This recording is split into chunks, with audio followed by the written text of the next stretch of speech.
Magnésio, vitamina D, ômega 3, coenzima Q10, melatonina, 5-HTP, curcumina. Se você tem fibromialgia, já te recomendaram pelo menos 3 dessas coisas. Talvez todas. E você se perguntou, o que realmente funciona? O que é só marketing?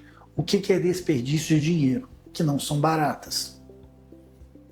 Fica até o final, porque hoje vou avaliar cada uma delas com você, com rigor que a ciência permite, sem demonizar, sem vender, com a honestidade científica de hoje.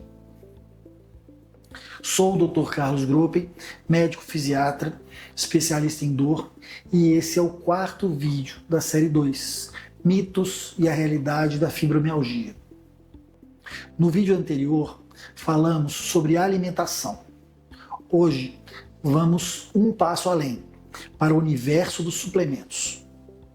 Um campo onde há muito interesse, muito dinheiro e nem sempre muita evidência. Ao final desse vídeo, você vai entender 5 coisas fundamentais. Por que o mercado de suplementos para fibromialgia é tão grande? O que a evidência diz sobre o magnésio, o mais estudado? O que a evidência diz sobre vitamina D e ômega 3? O que existe sobre melatonina, coenzima Q10 e outras? E como decidir o que usar, sem desperdiçar dinheiro nem esperança, claro. O mercado global de suplementos para dor crônica movimenta bilhões de dólares por ano. E o de suplementos para fibromialgia, especificamente, cresce a cada ano, junto com o número de diagnósticos. Por quê? Pela mesma razão que vimos no vídeo das dietas. Quem vive com dor crônica quer controle, quer fazer algo, quer uma ação concreta, tem esperança. E os suplementos oferecem isso. São acessíveis, parecem seguros, não precisam de receitas e há sempre alguém dizendo que funcionou. O problema não é tomar suplementos. O problema é tomar suplementos sem saber o grau de evidência sobre cada um deles. Porque alguns têm uma evidência razoável, alguns têm evidência fraca, mas um potencial interessante. E alguns são puro marketing. Vou te ajudar a separar cada categoria. Antes de começar, uma ressalva importante. Suplemento não é sinônimo de algo inofensivo. Alguns têm interações com medicamentos, alguns têm efeitos colaterais em doses mais altas e alguns interferem com exames laboratoriais. Sempre você deve informar seu médico sobre o que está usando, inclusive os suplementos, mesmo que pareça natural, seguro, não tenha problema. Vamos lá. Magnésio, o mais estudado. O magnésio é o suplemento que é mais estudado em fibromialgia. E há razões biológicas boas para esse interesse. O magnésio é um mineral essencial para o sistema nervoso. Ele atua como modulador dos receptores NMDA, que são os receptores envolvidos diretamente na sensibilização central. Em termos bem simples, o magnésio ajuda a regular o quanto o sistema nervoso amplifica os sinais de dor. Alguns estudos mostram que uma parcela significativa da população geral tem ingestão de magnésio abaixo do recomendado. E em pessoas com fibromialgia, há alguns estudos que encontram níveis séricos de magnésio mais baixos do que a média. O que a evidência clínica mostra? Estudos com suplementação de magnésio em fibromialgia mostram resultados mistos, conflitantes. Alguns mostram redução modesta da dor e melhora do sono. Outros não encontram diferença significativa. A conclusão honesta é: magnésio pode ser útil, especialmente se você tem deficiência de magnésio. Não é uma solução, mas é um suporte razoável. A forma do magnésio importa. Magnésio malato e magnésio glicinato são as formas de melhor absorção e com estudos mais favoráveis em fibromialgia. O magnésio óxido, o mais barato e o mais vendido, tem absorção ruim e tende a causar efeito laxante. Não é a melhor escolha. Dose tipicamente estudada é de 300 a 400 miligramas por dia, sempre com orientação médica. Vitamina D e ômega 3. 2 suplementos, 2 diagnósticos de evidências diferentes. Estudos consistentes mostram que pessoas com fibromialgia têm maior prevalência de deficiência de vitamina D do que a população em geral. E há evidência de que níveis baixos de vitamina D estão associados com maior intensidade da dor e de fadiga. O que isso significa na prática? Significa que corrigir uma deficiência de vitamina D pode contribuir para a melhora dos sintomas, não como um tratamento da fibromialgia, mas como remoção de um fator agravante. A recomendação é simples: dosar a vitamina D no sangue. Se estiver baixa, repor com suplementação. Se estiver normal, suplementar modestamente para manutenção, especialmente se você tem pouca exposição solar. Não existe evidência que doses altíssimas de vitamina D melhorem a fibromialgia, além do que a correção que a deficiência já oferece. Mas não é sempre melhor. Vitamina D em excesso pode ser tóxica. Doses devem ser feitas com orientação médica. Ômega 3. Os ácidos graxos ômega 3 encontrados em peixes como sardinha, salmão, atum e em suplementos de óleo de peixe têm efeito anti-inflamatório razoavelmente documentado. Reduzem certas citocinas pró-inflamatórias e têm efeito positivo sobre o humor e o sono em vários estudos. Em fibromialgia, especificamente, a evidência é promissora, mas ainda é limitada. Há estudos mostrando redução da dor e da fadiga com a suplementação de ômega 3. Mas os estudos são pequenos e precisam de confirmação em amostras maiores. A conclusão prática: ômega 3 tem um perfil de segurança excelente, efeitos colaterais mínimos em doses habituais e benefícios cardiovasculares e neurológicos, independente da fibromialgia. É um suporte razoável, com uma expectativa realista.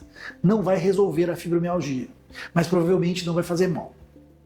E até pode contribuir modestamente para o quadro geral.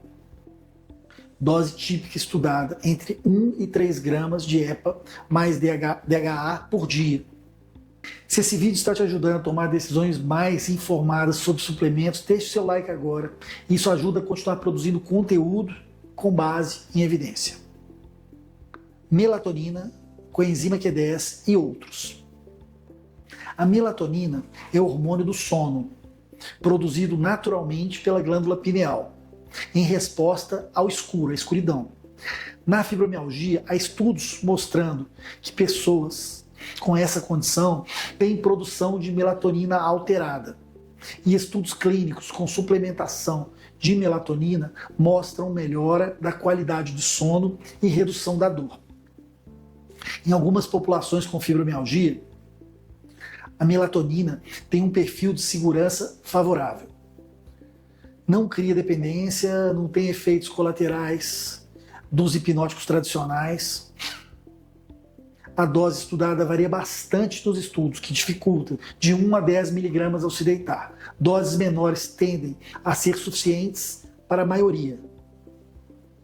É um suplemento com evidência suficiente para ser considerado, especialmente em quem tem distúrbio de sono associado à fibromialgia. Coenzima Q10. A coenzima Q10 é um composto produzido naturalmente pelas células. É essencial para a produção de energia dentro da mitocôndria. Falamos brevemente sobre a disfunção mitocondrial na série 1. A ideia de que as células de pessoas com fibromialgia possuem energia de forma menos eficiente é clara. Há estudos preliminares sugerindo que a suplementação de coenzima Q10 pode melhorar um pouco a fadiga e a dor na fibromialgia.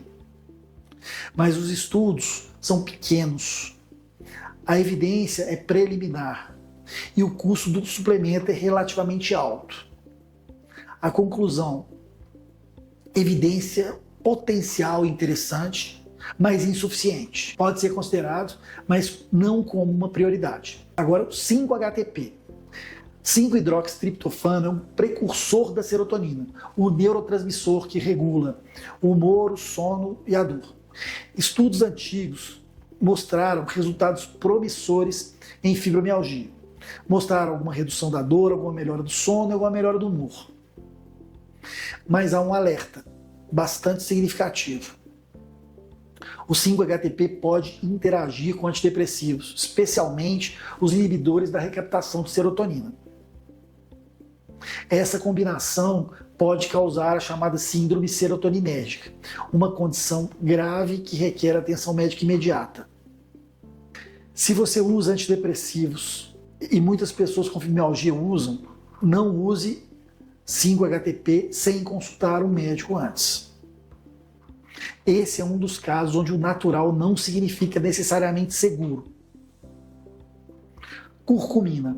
A curcumina, extraída da cúrcuma, tem um efeito anti-inflamatório bem documentado em modelos laboratoriais. Em fibromialgia, especificamente, a evidência clínica é muito limitada. Estudos em humanos são escassos e pequenos. A cúrcuma tem baixa biodisponibilidade, ou seja, o corpo absorve mal a forma comum.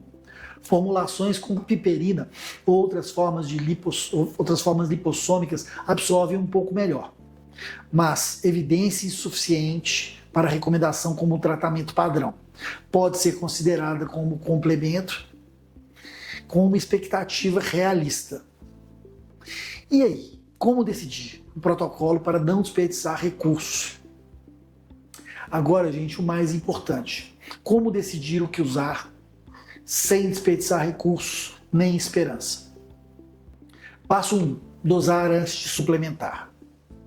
Vitamina D e magnésio podem ser dosados no sangue. Se há deficiência comprovada, a suplementação tem evidência sólida. Se não há deficiência, o benefício é um pouco mais incerto. Passo 2. Um suplemento por vez.